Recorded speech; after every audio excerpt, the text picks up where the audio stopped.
तो अब जो हमारे पास हमारा नेक्स्ट टॉपिक है वो है फॉर्म्स ऑफ रिकॉर्डेड हिस्ट्री, यानी कि अलग अलग फॉर्म्स है हिस्ट्री रिकॉर्डेड, मतलब कि हमें उससे हिस्ट्री के बारे में पता चलता है, वो रिकॉर्डेड है मतलब लिखी हुई है। ठीक है, देखो रिकन्स्ट्रक्शन अगर हमें पास्ट का करना है, हमारे हिस्ट्री का अगर हमें रिकन्स्ट्रक्शन करना है तो वो अलग अलग सोर्सेज के थ्रू हम कर सकते हैं। नो मैटर, पता नहीं कुछ भी हो, सोर्स हो वो होना चाहिए, चाहे आर्कियोलॉजिकल सोर्स हो चाहे रिटर्न सोर्स हो। प्री हिस्टोरिक पीरियड में जैसा कि आप जानती हैं प्री हिस्टोरिक और प्रोटो हिस्टोरिक पीरियड, उस समय हमारे पास आर्कियोलॉजिकल एविडेंसेस थे जो अभी हम पढ़ के आए हैं। लेकिन अब क्योंकि अगर हम हिस्ट्री पीरियड देखें तो उस समय हमारे पास रिटन एविडेंसेस है। तो अब हम देखते हैं कि क्या क्या इंपॉर्टेंट लिटरेसी सोर्सेज है जो कि इंपॉर्टेंट है फॉर द रिटन एविडेंसेस। ठीक है, तो क्या क्या फॉर्म्स है रिकॉर्डेड हिस्ट्री के, देखो आओ। तो देखो there are however different forms of recorded history, अलग अलग फॉर्म्स है रिकॉर्डेड हिस्ट्री के। These are as follow. सबसे पहला रिलीजियस टेक्स्ट, फिर epics, Sangam literature of South India, secular literature, semi biographical text, literacy text in the nature of drama, poetry etcetera, technical works, writing on art, accounts of the foreign travellers etcetera. अब तुम कहोगे इतना सारा है कैसे करेंगे, तो देखो सिंपल सा है, सेमेस्टर 1 है, MCQ आएगा, बार बार बता रही हूँ। जो जो इम्पोर्टेंट है ना वो मैंने क्या किया है मैं आपको बताती जाऊँगी, MCQ भी लिखा हुआ है और मार्क किया हुआ है, उनको मार्क कर लेना और अभी मैं बताऊँगी उनको याद कर लेना। ठीक है, सबसे पहले देखो रिकॉर्डेड हिस्ट्री क्या क्या है। सबसे पहले तो religious text, the Vedic literature is the oldest literacy text of India. Important, ध्यान रखना, कौन सा ओल्डेस्ट लिटरेसी टेक्स्ट है इंडिया का? Vedic literature. सुना है, सुना होगा। The literature consist of Rigveda, Yajurveda, Samaveda और अथर्ववेदा। ठीक है, जो वैदिक लिटरेचर है वो ओल्डेस्ट लिटरेसी टेक्स्ट है इंडिया का, और इस लिटरेचर में वैदिक लिटरेचर में 4 चीज़ें हैं, Rigveda, Yajurveda, Samaveda, Atharvaveda. The Rigveda is the earliest Vedic text and belonged to the early Vedic period 15,000 to 10,000 BC। मतलब सबसे पुराना वैदिक लिटरेचर जो है वो है ऋग्वेदा, सबसे पुराना, सबसे अर्लीस्ट वैदिक टेक्स्ट कौन सा है? ऋग्वेदा। ध्यान रखना, क्वेश्चन पूछा जा सकता है कि सबसे अर्लीस्ट वैदिक टेक्स्ट कौन सा है, तो वो है ऋग्वेदा।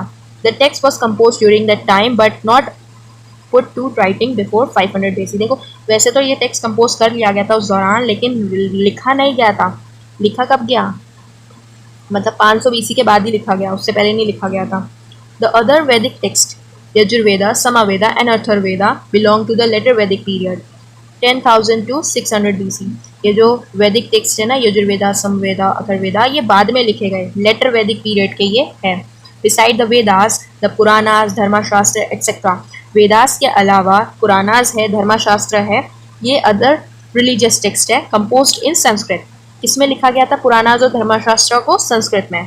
द डॉक्ट्रीन्स, डॉक्ट्रीन्स का मतलब होता है प्रिंसिपल्स या फिर रूल्स, जो रूल्स और रेगुलेशंस है किसके? बुद्धिज्म के। The doctrines of Buddhism appear in the religious text Tripitaka. Important है कि क्या पूछेंगे MCQ में, जो डॉक्ट्रीन्स है बुद्धिज्म के वो कौन से रिलीजियस टेक्स्ट में है, तो आपका आंसर है Tripitaka. Written in Pali language, किस लैंग्वेज में लिखा गया है त्रिपिटका को? पाली लैंग्वेज में। But the Jains wrote in Prakrit but later on used Ardhamagadhi as well. तो जैन्स जो लोग हैं ना उन्होंने किस लैंग्वेज में लिखा है? प्राकृत और इस लैंग्वेज में, अर्धमागधी लैंग्वेज में। The teachings of Jainism are found at the Agamas. ये भी इंपॉर्टेंट है MCQ के लिए। जैनिज्म का जो टीचिंग्स है, जैनिज्म की जो टीचिंग है वो हमें किस में मिलती है? अगामास में। ठीक है, तो यहाँ पे भी MCQ बन जाएगा अगामास। ठीक है, the teachings of Jainism are found in Agamas. और त्रिपिटका का ध्यान रखना, बुद्धिज्म की जो डॉक्ट्रीन्स है, प्रिंसिपल्स है, वो किस कौन से रिलीजियस टेक्स्ट में मिलेंगे? त्रिपिटका में। ठीक है, कौन से लैंग्वेज में है त्रिपिटका? पाली लैंग्वेज में। ठीक है, बस आगे चले। ये रिलीजियस टेक्स्ट हो गए, तो इन टेक्स्ट के थ्रू हमें हिस्ट्री के बारे में पता चलता है। ठीक है, आगे देखो the epics, the Ramayana and Mahabharat.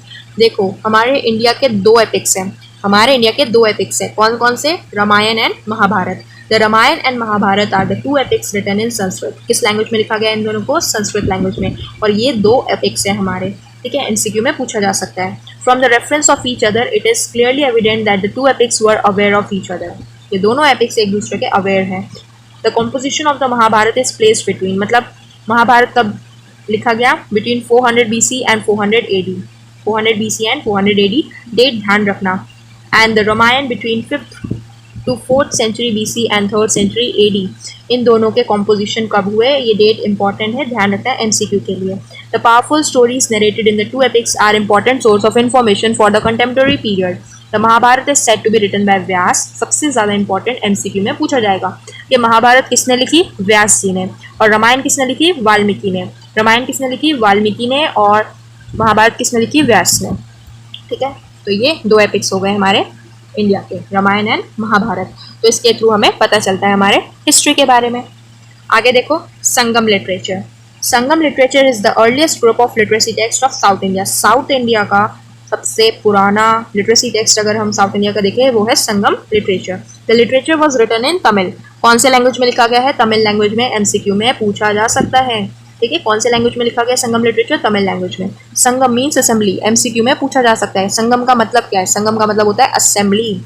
It is said that the Tamil poets 8,898 in number met in 3 assemblies spread over 99,990 years in which the text was composed।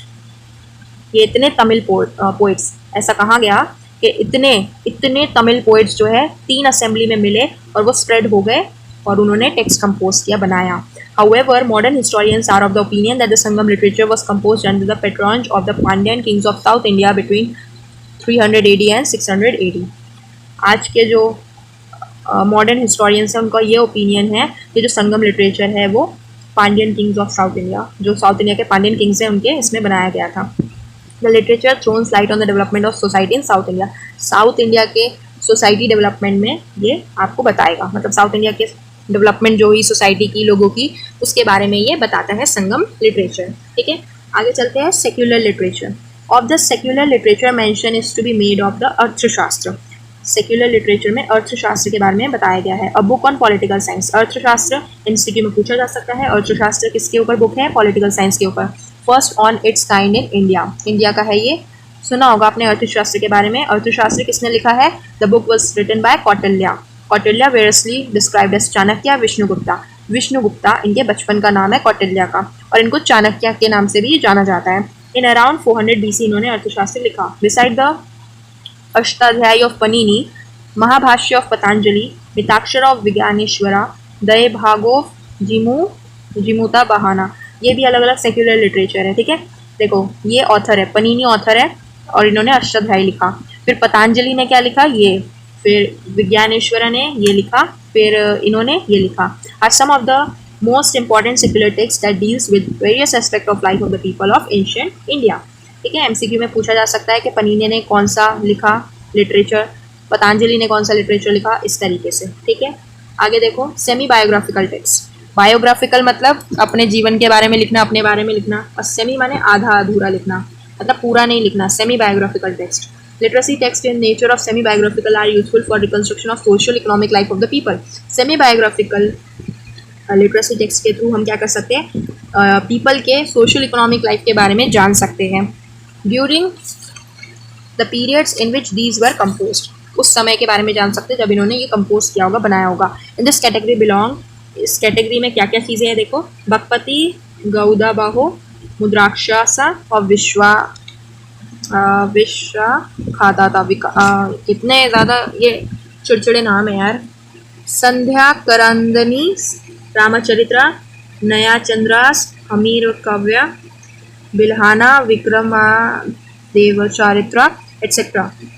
These texts are helpful in reconstruction of social economic condition of the Gupta and post Gupta times। इतना important नहीं है, और अगर आगे MCQ वगैरह में तो याद कर लेना, वैसे तो इतना इंपॉर्टेंट ये है नहीं। ठीक है, आगे चलते हैं। Literacy text in the nature of poetry, drama etc। अब हम लिटरेसी टेक्स्ट देख रहे हैं on the basis of poetry और ड्रामा। मैनी पोइटिकल वर्क्स, अब पोइट्स भी आ गए थे उस समय, तो उन्होंने अपने पोइट लिखे, पोइट्री लिखी, ये सब।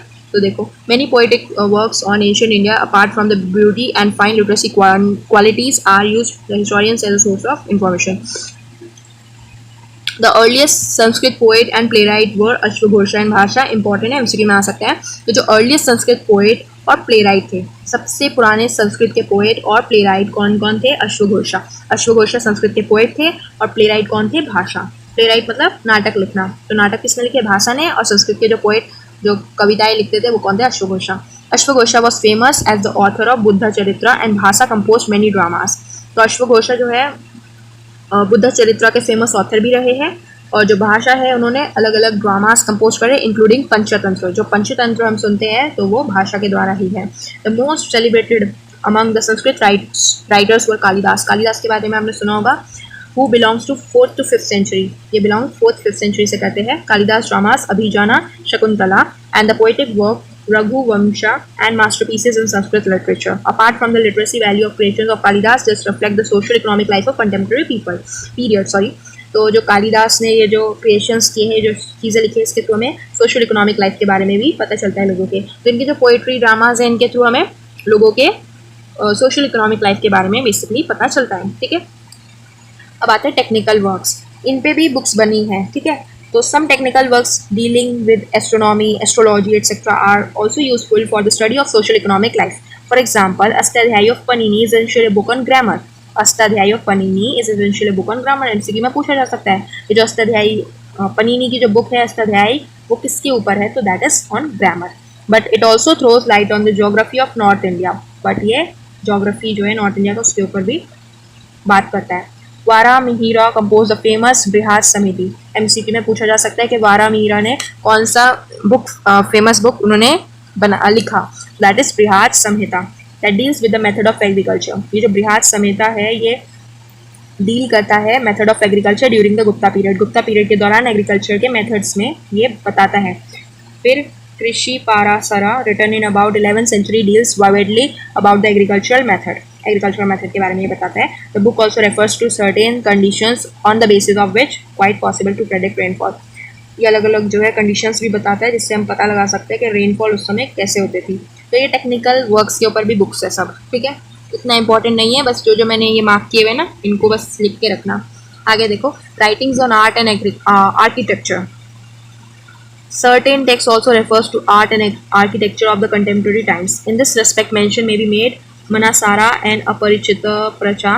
The books provided technological information about the construction of houses. ये जो books है ना, ये आपको बताएगी कि किस तरीके से घरों को बनाना है। हाउसेस के कंस्ट्रक्शन के बारे में इन बुक्स में लिखा गया है। While dealing with this subject, some reflections are also made on social grades prevalent in the early median period. ठीक है, तो ये तो सब कुछ हो गए हमारे, ये जो हमने पढ़े फॉर्म्स ऑफ रिकॉर्डेड हिस्ट्री में, ये जो चीज़ें देखी थी, ये सारा यहाँ पे कंप्लीट हो गया। अब हम देखेंगे अगला टॉपिक है accounts of the foreign travellers. अब अलग अलग विदेशों से जो है लोग हमारे इंडिया में आए, और जब वो लोग यहाँ पे आए तो उन्होंने लिखा, ठीक है, कि उन्हें क्या क्या दिखा इंडिया में, तो वो सारी चीज़ें उन्होंने लिखी। तो अलग अलग अकाउंट्स हैं फॉरेन ट्रैवलर्स के। ठीक है, तो चलो देखते हैं। Greek, Roman, Tibetan and Chinese travelers who came to India on different purpose left accounts on the experiences during their stay in their country. तो अलग अलग इंडिया में लोग आए, जैसे आप जानते हैं ग्रीक आए, रोमन्स आए, तिब्बतन आए, चाइनीज़ आए। इंडिया में वो अलग अलग काम से आए, और जब वो आए तो उन्होंने कंट्री इंडिया में रहे, उनके क्या क्या एक्सपीरियंसेस थे, तो वो सब उन्होंने लिखा अकाउंट्स, और वो यहाँ पर वो छोड़ के फिर चले गए। The accounts provide valuable information about the social, economic and religious life of the people in ancient times. अभी ये जो इनके अकाउंट्स है ना, ये वैल्यूएबल इंफॉर्मेशन प्रोवाइड करते हैं हमें अबाउट द एंशिएंट पीपल। ठीक है, उनके सोशल, इकोनॉमिक, रिलीजियस लाइफ के बारे में। ठीक है, तो अब हम देखते हैं एक एक करके 5 हम पढ़ेंगे नाम। ठीक है, सबसे पहला प्री अलेक्जेंडर पीरियड। प्री माने बिफोर, तो जब अलेक्जेंडर पीरियड मतलब अलेक्जेंडर नहीं आए तो उससे पहले के हम बात करते हैं। ठीक है, प्री मतलब बिफोर, यानी जब अलेक्जेंडर नहीं आए उससे पहले। The Greek writers of pre Alexander times wrote about India not from their personal experience about the country. In fact, they mostly wrote on hearsay and travelers' tales. Sylex, Herodotus belong to this group. तो जो Greek writers थे ना, वो जो Greek writers थे वो अपने खुद के एक्सपीरियंस नहीं लिखते थे, जो वो एक्सपीरियंस करते थे इंडिया में आके, नहीं, वो लोगों की बातें सुनते थे। ठीक है, जो लोग कहाँ करते थे, जो ट्रैवलर्स कहाँ करते थे, स्टोरियाँ बताया करते थे, वो चीज़ें वो लिखा करते थे ग्रीक राइटर्स। लाइक जैसे साइलेक्स हो गए, हेरोडोटस हो गए, ये सब इन ग्रुप से बिलोंग करते हैं, ग्रीक राइटर्स से बिलोंग करते हैं। ये अपने खुद के एक्सपीरियंस नहीं लिखते थे, पर्सनल एक्सपीरियंस नहीं लिखते थे। ये क्या करते थे, जो लोगों की बातें सुनते थे, जो ट्रैवलर्स होते थे, अलग अलग आए हुए होते थे, और वो लोग जब कहानियाँ बताते थे यहाँ के बारे में, तो वो लोग लिखा करते थे। ठीक है, तो ये हो गया। फिर during the time of Alexander, पहले हमने क्या पढ़ा, जब अलेक्जेंडर नहीं आए थे, और अब हम क्या देख रहे हैं, जब अलेक्जेंडर आए उस समय का। Some travellers came to India along with Alexander the Great. Alexander the Great जो थे, उनके साथ कुछ अलग ट्रैवलर्स आए। अलग अकेले थोड़ी आए होंगे अलेक्जेंडर द ग्रेट, और भी तो ट्रेवलर्स आए होंगे। हु वेर डिस्टिंग्विश्ड राइटर्स, टॉमली, Onesicritus and others who accompany Alexander wrote about India. ये देखो ये 2 नाम दिए हुए हैं जो कि बोले नहीं जा रहे, पता नहीं अजीब से ही नाम है। तो ये जो है ना अलेक्जेंडर के साथ आए और इन्होंने इंडिया के बारे में लिखा, ठीक है। फिर थर्ड नाम है मेगाथेसिस, इंपॉर्टेंट है, एमसीक्यू में पूछा जा सकता है। Megasthenes, after Alexander's associates came Megasthenes, Alexander के बाद कौन आए, Megasthenes. An ambassador of Seleucus, ये एम्बेसडर थे सिलिक्यूलस के। The Greek king of Syria to the court of Chandragupta Maurya. The book entitled Indica, ये जो बुक है इंडिका ये किसने लिखा, मेगाथेसिस ने। तो क्वेश्चन में पूछा जा सकता है कि जो बुक इंटाइटल्ड इंडिका है वो किसने लिखा, written by Megasthenes. Provided valuable information about the social and economic activities of the people under the Mauryas, Mauryas के अंडर में जो लोग थे उनके सोशल इकोनॉमिक एक्टिविटीज़ के बारे में ये अच्छे से वैल्यूएबल इन्फॉर्मेशन देता है, ठीक है। आगे देखो फाइक्सन, फिर आपका फाइक्सन, जैंग एंड तारानाथ, ठीक है। देखो फाइक्सन, ये जो FAHIN लिखा हुआ है ना इसको फाइक्सन पढ़ा जाता है। एंड द युएन जैंग, इसको जूजैंग पढ़ सकते हैं। आर द 2 चाइनीज बुद्धिस्ट, ये दोनों के दोनों क्या है भाई, चाइनीज बुद्धिस्ट है। Who came to India to study Buddhism and visit Buddhism shrines, जो कि इंडिया में आए थे बुद्धिज्म की स्टडी करने के लिए और बुद्धिज्म श्राइन्स में रहने के लिए, ठीक है। Accounts are considered valuable as a source of information about India, इनके जो अकाउंट्स है ना इनको एज अ वैल्यूएबल माना जाता है as a source of information about India, India के बारे में जानने के लिए इनके अकाउंट्स इंपॉर्टेंट माने जाते हैं। किसके, फाइक्सन और जूजैंग के। Faxian visited India in the 5th century, Faxian कब आए इंडिया में, कब विजिट किया उन्होंने, 5th सेंचुरी में। And stayed for some time in the court of Gupta emperor Chandragupta II Vikramaditya. तो ये जो फाइक्सन थे ये 5th सेंचुरी में आए और ये कुछ समय तक रह गए यहाँ पे, किसके कोर्ट में रहे, गुप्ता एम्परर चंद्रगुप्ता II इनके कोर्ट में ये रहे, ठीक है, आकर रहे, ठीक है।